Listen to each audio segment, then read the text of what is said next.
Bapak Presiden, saya kalau harus urusan ini saya ingin curhat. Yang namanya dari zaman dulu kok sampai sekarang sudah 75 tahun merdeka, yang namanya dokumentasi kita, yang namanya yaitu data dan lain sebagainya kok masih saja, boleh saya ngomong panjang, masih saja akurasinya tidak berjalan dengan benar. Lalu kalau mau mencari begitu rasanya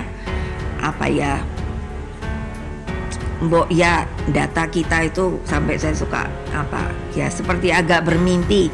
Kita bisa seperti YouTube gitu, dibuka langsung gelar, dibuka langsung gelar.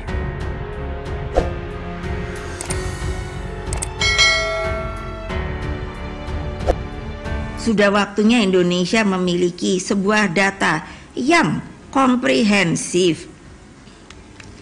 Bapak Presiden, saya kalau harus urusan ini saya ingin curhat. Yang namanya dari zaman dulu kok sampai sekarang sudah 75 tahun merdeka, yang namanya dokumentasi kita, yang namanya yaitu data dan lain sebagainya kok masih saja, boleh saya ngomong panjang, masih saja akurasinya tidak berjalan dengan benar.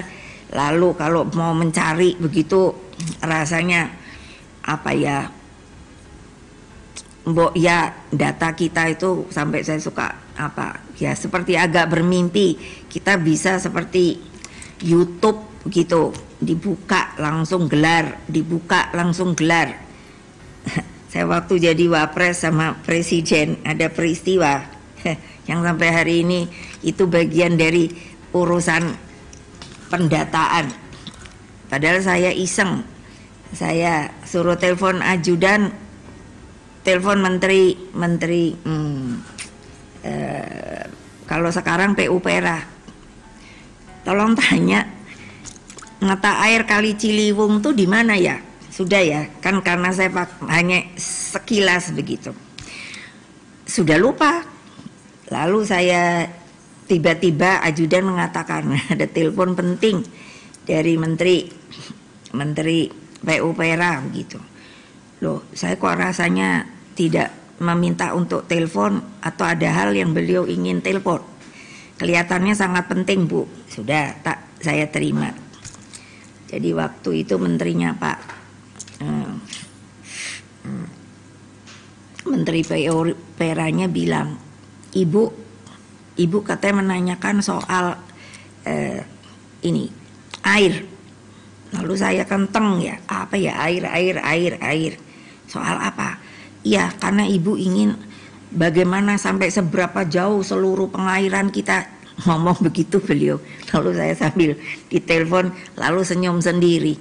Ya Allah, ini kan pasti pertanyaan yang saya bilang, di manakah mata air Ciliwung? Bayangkan itu data dari sebuah kementerian yang waktu itu, mudah-mudahan ini ada menteri PUPR-nya Pak Basuki, itu maunya tuh cepat gitu loh, masa nggak bisa cepet ya. Nah itu yang saya curhatnya loh Bapak. Aduh lah, terus Indonesia sebesar gini. Ada cerita juga, ini kejadian dan masuk di dalam pembahasan kongres. Jadi waktu saya diundang juga, saya dan Bapak almarhum Bapak Taufik ke Kuba.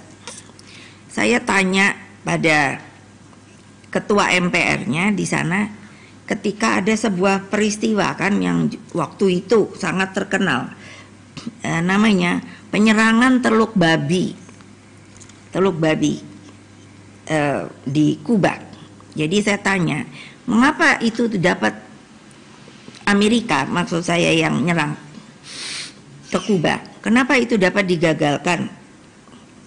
Jadi pendek ceritanya, ketua MPR-nya tuh bilang, karena ternyata, nah itu lagi Bapak, desa itu ternyata di sana itu sangat mereka ketahui Jadi ketika pasukannya sudah akan mendarat dengan